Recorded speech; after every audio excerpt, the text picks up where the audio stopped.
what we will see is that it will save you 13 lakh rupees roughly. Okay, from 1 crore it is coming down to 87. 50% of India's working population, that is 400 million people, have some type of loan. Car loan, home loan, personal loan, wedding loan, vacation loan, and whatnot. In this video, I am going to teach you two important concepts that may save you thousands of rupees if you are one of those 400 million people or plan to take a loan in future. Also, a big announcement. During this video, I am going to ask you a very simple question. And if you drop the answer in the comment section, you could be one of the 5 lucky winners who's gonna get my LinkedIn growth course absolutely free. On that note, let's get this video started. For me to teach you the first concept, let me share my screen with you. What you see on my screen is a home loan EMI calculator. Okay, you can use it for any loans. Let us assume that you have a 50 lakh rupees of loan. Okay, and the interest rate of that loan is 8% and you want to repay it back in 20 years time. Okay, now what is likely to happen here is that your EMI is going to be roughly 41,000 rupees. And you are going to end up paying 1 crore rupees, roughly 50 lakh rupees in capital that you have taken from the bank or whoever, and 50 lakh rupees roughly in the interest, right? Now, the core concept of paying back the loan is what we need to understand. So what you will see here is that the first few years of paying the loan back to the company or bank, majority of your amount is going to go towards interest. It's not a flat line. You are paying majority of your amount in the interest, not in the capital. So let's just take an example. Every year, for example, you are going to pay 5 lakh rupees. Out of that 5 lakh rupees, let's say in year 2023, you are paying roughly 3,92,000 rupees in interest and 1 lakh rupees in capital. Next year, the ratio is going to slightly change. You're going to pay slightly more into capital and less in interest. Likewise, as you start paying the loan, you will see that interest amount start dropping and the capital amount start going up. Right? This is the core concept. Now, what is actually happening is in the very first few years, this is where the bank is making a lot of money from you, right?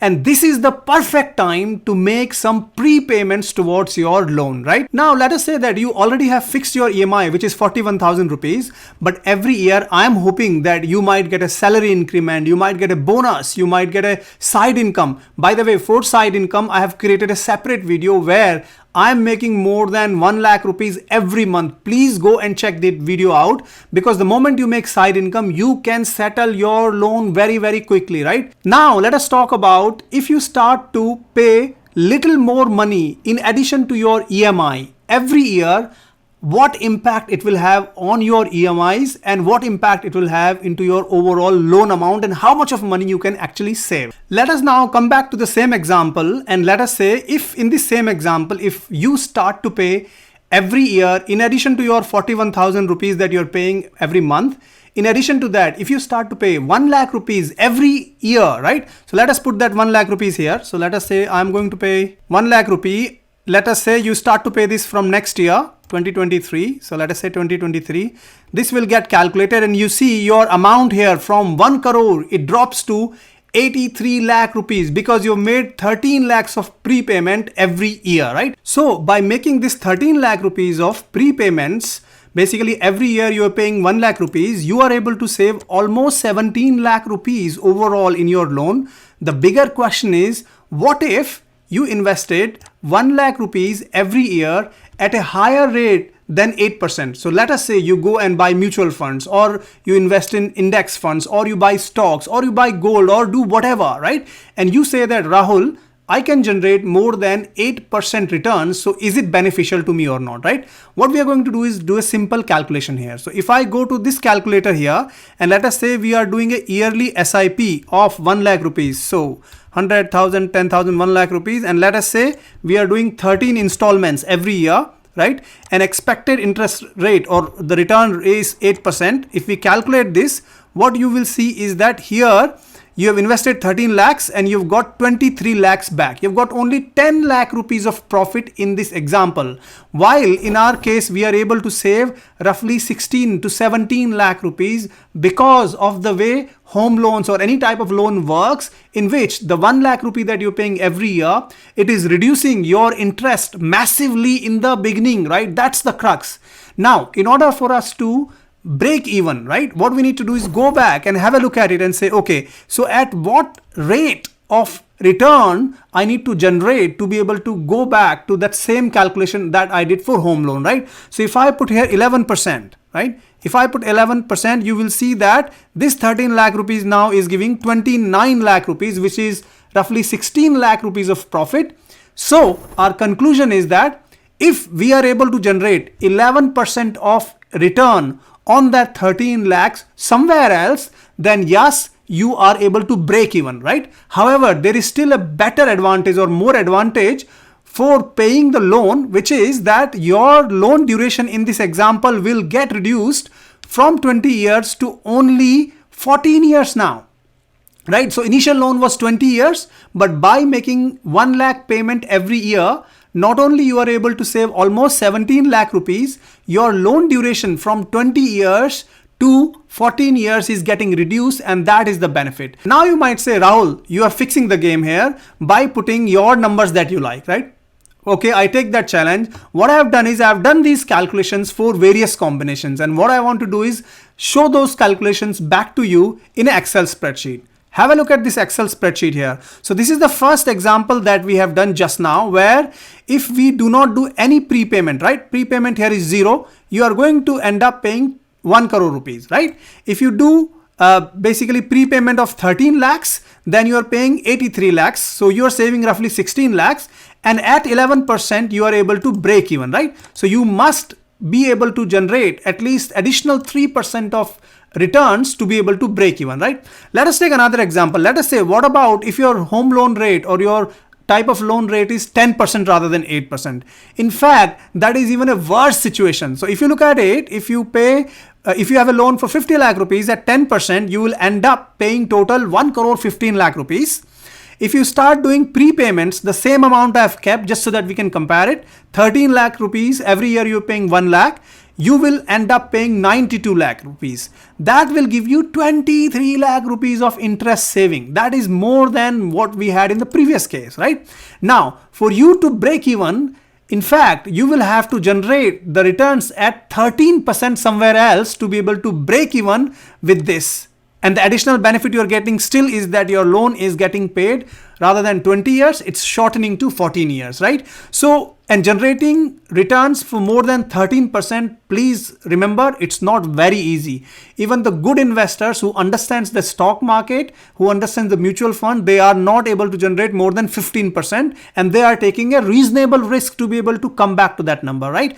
Have a look at another example. Let us say that you say, Rahul, I can't really put 1 lakh rupees every year in addition to my EMIs. That will be too much. Okay, fine, fair enough. Let's have a look at 50,000. If you do 50,000 every year, hopefully that's not too much, at 8% rate, you will end up moving your loan duration from 20 to 16 years, okay?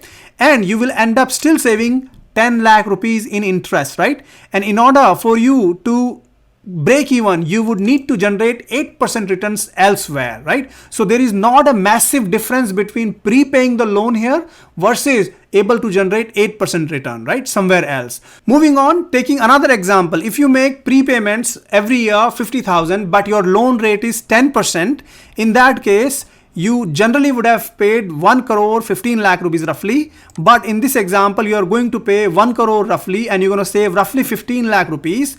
And in order for you to break even, you must be able to generate 10% returns elsewhere, otherwise you will still be in loss, right? So in these 4 scenarios, what have we learned? We have learned that if you can make prepayments every year continuously at a good rate, right, then you are able to save a lot of money, and you will not be able to generate the same level of returns elsewhere because you need to generate more than your loan rate. Please remember this, right? So anybody who can go ahead and start prepaying their loan from day one, that is the best strategy from this example's perspective. Now you may say to me that, Rahul, I don't have capacity to pay every year prepayment in addition to the EMIs. So is there a better way? If I gather some extra money and if I just do a lump sum payment, is it beneficial to pay or not, right? I'm going to clarify that question with some examples, some maths, some numbers, and some emotions as well. So hold that thought just for a minute.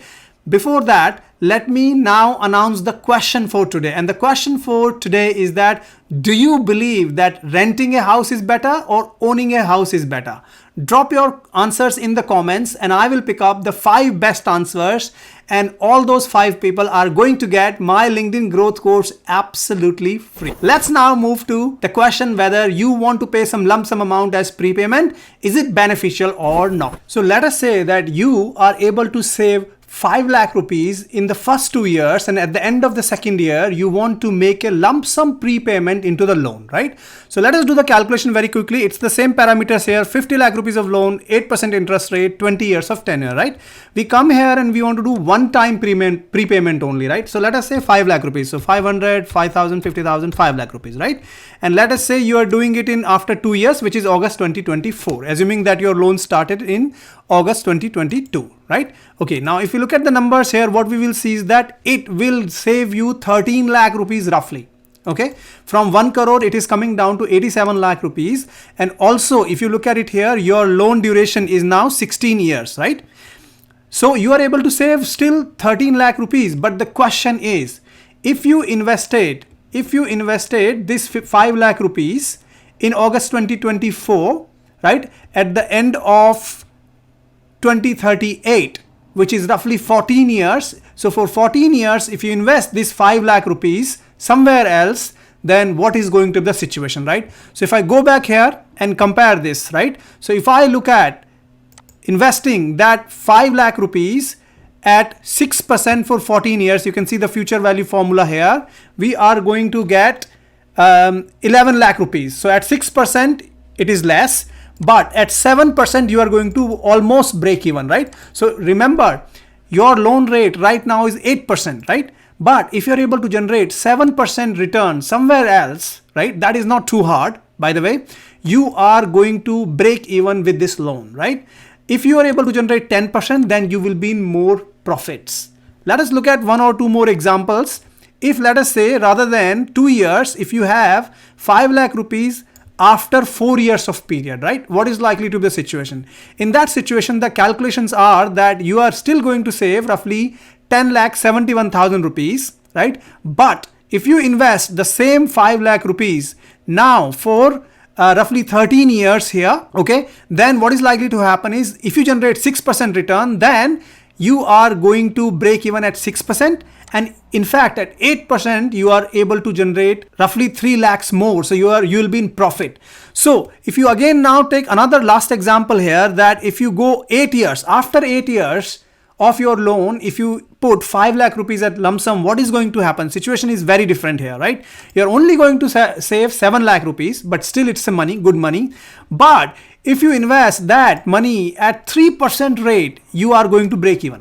Okay, so if you invest at 6%, then which is your typical FD rate, you are actually in profit. Rather than paying the loan, you should go and invest that money in fixed deposit, because that's an assured return that you're going to get, and you are going to be in profit by doing that, right? So we are going to conclude a very important thing, and let me take you to the graph to be able to conclude it. So mathematically, what we have done is we have looked at this graph and said, if you pay lump sum amount in the first 2 years, great.